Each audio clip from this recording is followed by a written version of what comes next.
Yo, vinyl community. Rob checking in, headlong into sound. Having a can of beer water. Cheers. Yeah, like, so how am I supposed to buy good beer when I spend so much money on records? Anyways, I was going to show, I stopped at a record store yesterday, grabbed 5 albums, a few new ones, a couple used ones. And then I was going to also show a handful of albums that I've been just kind of spinning the last couple days. So yeah, here we go. First couple, I always scour the dollar bin at the record stores. Sometimes you'd be surprised, but excuse me. Grabbed Best of Leon Russell. Actually, very nice copy. I'm not going to pull it out, but I didn't have any Leon Russell. Not a huge fan. So Greatest Hits kind of seemed fitting for me. You know, I know is kind of what you'd consider hits as bigger. So, you know, Song for You, and I know Tightrope, and Back to the Island, I think I'm familiar with, but I think Greatest Hits for me, they're kind of obviously when I'll probably never own 4 Leon Russell albums, but you know, I'll probably keep the Best of Leon. Why not? Other thing I grabbed, which I was actually very happy with was Tea for the Tillerman, Cat Stevens. I already had this album, and my copy was trashed. This is actually the cover for the copy I had, and it's pretty trashed. But the actual record is beautiful. I listened to this today, and it really didn't make a sound. So it makes you wonder somehow how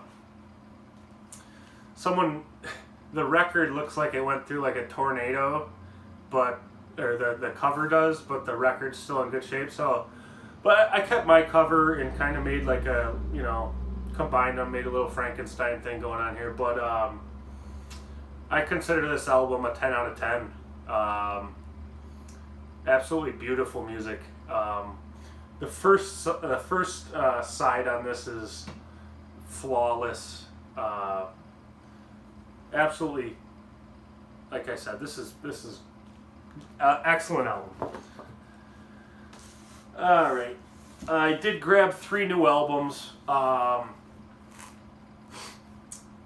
Lately, I've kind of been when I'm shopping for records, I'm focusing on getting what I would consider classics, or at least my idea of classics, or my idea of what's essential.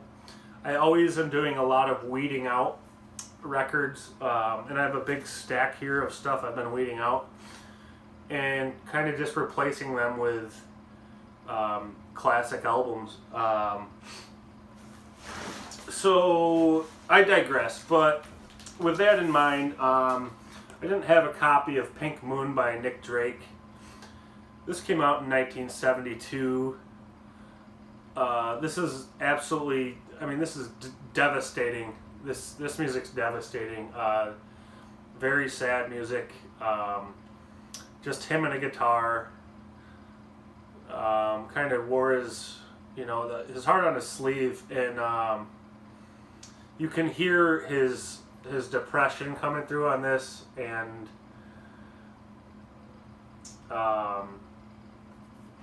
yeah, this is it's kind of tough to listen to sometimes. He died, I don't know how much longer after this, but I think it's his last album, and he essentially killed himself, I think, I don't know how, I think it was like prescription drugs or something. But yeah, this is, you got to be in a certain mood to listen to this album. So, but I do consider it a classic, and grabbed a copy of that. What I would say is a modern day classic is Beck's Sea Change. And this was a sea change as far as his sound goes.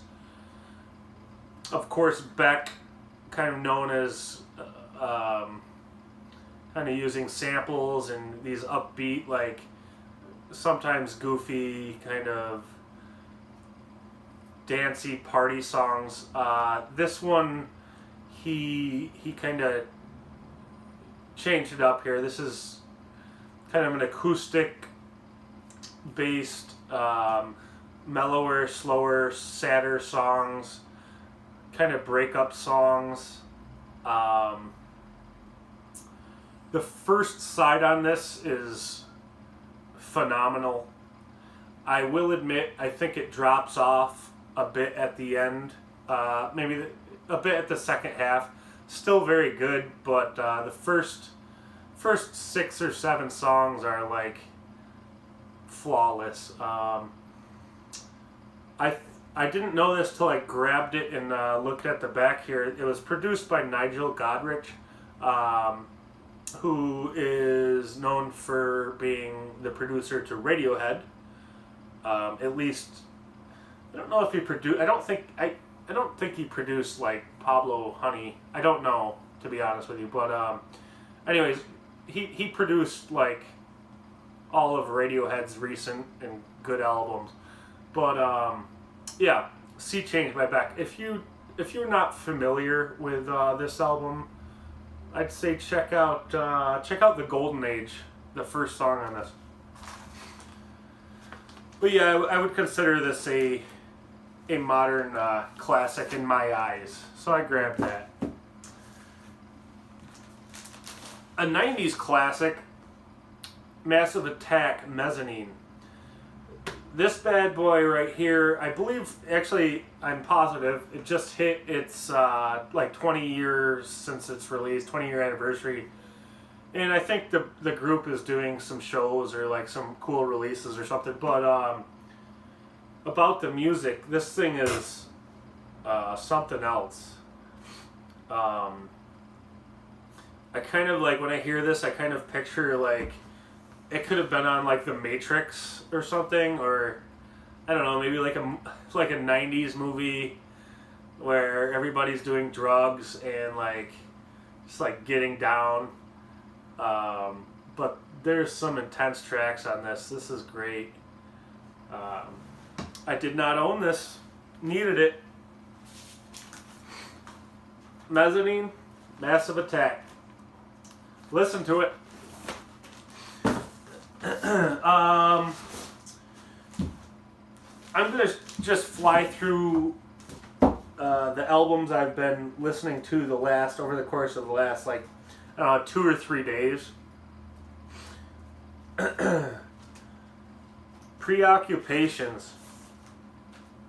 Excellent modern post-punk band. I think I'm pretty positive I've showed this album before. This came out this year. Just a great rock band. I call them post-punk, kind of, in the vein of some of the late 70s, early 80s post-punk bands, but definitely with a modern sound to it. They throw in some kind of electronic ideas here, and they're relatively experimental. But, yeah, Preoccupations, this is called New Material. Love it.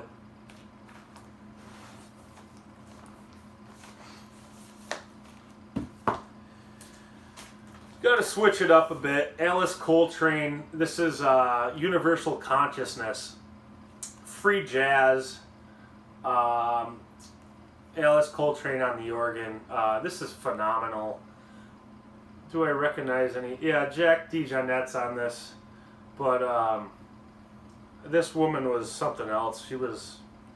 It's a good album, by the way. Excellent. Excellent Alice Coltrane right there. Next up here, come on. Elliott Smith. I don't know if you're getting a glare. Maybe I don't have to take them out of the sleeves, but Elliott Smith, Either Or. Speaking earlier about Nick Drake, not that Elliott Smith sounds like Nick Drake, or sounded like Nick Drake, excuse me, but they had a lot of parallels that I see, especially kind of listening to them a day apart. Both like completely like tortured, depressed people. Both died way too young. Both kind of acoustic, very depressing, isolated, really sad music. And anyways, this is a 10 out of 10 Either Or. I love this album. Every song on this is fantastic. Elliott Smith, another kind of, another legend gone too soon. I'm going to shout out to some local music, local to me. Big Mean Sound Machine, Contraband. I've seen these guys and girls, or girl anyways, several times, and not once have they not like had pretty much everybody in the club like dancing their ass off. I'm gonna call this Afrobeat music, maybe jazz, or very up tempo dance music. Horn section, excellent bass and drums. Check them out. Big Mean Sound Machine. Check them out on YouTube. Got to shout out some of my local heroes once in a while.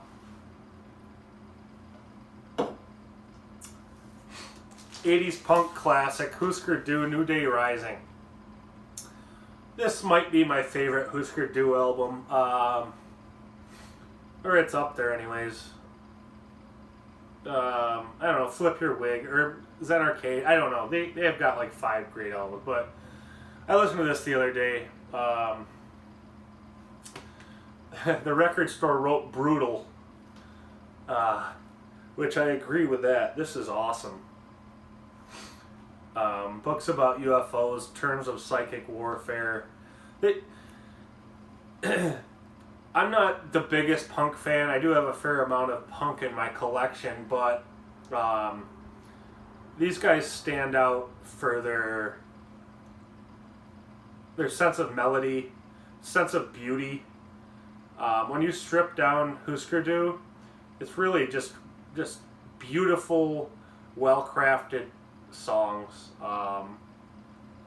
And they put some heavy drums and distortion on it, but really they're just excellent songwriters.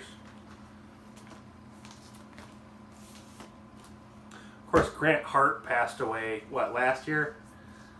I think it was last year, 2 years ago. Let It Bleed, The Stones, among their best albums. Of course, Gimme Shelter, one of the best kind of openers to an album of all time. There's a few country tinge songs on this as well. Of course, Country Honk. That's kind of the country version of Honky Tonk Women. Honky Tonk Woman, I think. Anyways, and I can't remember which. I think Honky Tonk Woman came out before this as a single, and then they put the country version on this after, or was it the other way around? Someone remind me. Monkey Man, Midnight Rambler, really excellent. Every song's good. You can't always get what you want. The thing with that song, this is probably an unpopular opinion, but I think you can't always get what you want. I think I don't think it needed to be as long of a song as it is. Not that it's like way out there long, but I think yeah. I mean, they kind of put all the bells and whistles on it, and at the core of it, it's just a good song. I think. I don't know where I'm going with this. Anyways, this is one, as I'm kind of going through my collection. I knew I wasn't going to weed this out, but I did play it. Somehow I ended up with like 10 Jethro Tull albums. I've never bought a Jethro Tull album, so that tells me they're hand-me-downs or someone gave them to me or whatnot. But this one's going to stay. Thick as a Brick. One of their best albums. It's progressive rock, I guess. It's basically one long song broken up into two sides. That's one of their classics. That's gonna stay. Real quick, I am gonna show you really quick some of the other stuff I've been going through. Like I said, weeding out. So yeah, I'm going through my Jethro Tull. Benefit, Too Old to Rock and Roll, Minstrel in the Gallery, Passion Play. I don't remember loving a Passion Play that much. So we're going to have to see there. I'm going to play these and see what's staying, see what's not. Journey Frontiers, not a Journey fan. This is an 80s Journey kind of thing. It's a really nice copy. Still in the shrink, but I don't know what I'm going to do with this. I might get rid of this. You know, in pretty much all these I'm talking about here are like kind of classic rock or, you know, 70s, 80s rock music. Human League, Dare. I'm going to play this, see if it stays. It's been a long time. And I don't even remember these songs. Of course, Don't You Want Me's on it. But, yeah. Grand Funk, Closer to Home. Again, I don't remember any of these songs except for I'm Your Captain. It's kind of a cool gatefold here, but if it's not essential to me, I don't keep it. Pete Townsend, Empty Glass. I actually remember liking a couple songs on this. I'm going to play this. I'm guessing we'll see what happens. I'm not sure why this is in the pile, but Flats and Scruggs. I'm not going to get rid of this. You got to have some greatest hits. You got to have some classic bluegrass. So I don't know why that's in that pile, but Genesis, Wind and Wuthering. I don't know if I ever even listened to this. I think this is without Peter Gabriel. Probably one of their first without him, but I don't remember listening to this album, so I'm going to do that and decide if that sticks around. This is one I showed recently because I just got it not too long ago. Focus, Live at the Rainbow. I do remember loving the guitar player on this, but not knowing if I wanted to keep it. Another one I got not too long ago, Chet Atkins, Guitar Genius. Grabbed it for $1 somewhere. Don't remember loving this. Sly and the Family Stone. This is Small Talk. I don't think this is Essential Sly. I'm going to play it, and I do remember liking a couple songs on this, though, but we'll see. I think that's going to do it for me, vinyl community. Thanks for watching. I think I saw I had like 18 subscribers. That's exciting. Good job. Thank you. I'm going to try to make some more videos, maybe like one a week or something. I don't know. Either way, keep up the good work. Love your videos. I'll catch you next time. Bye.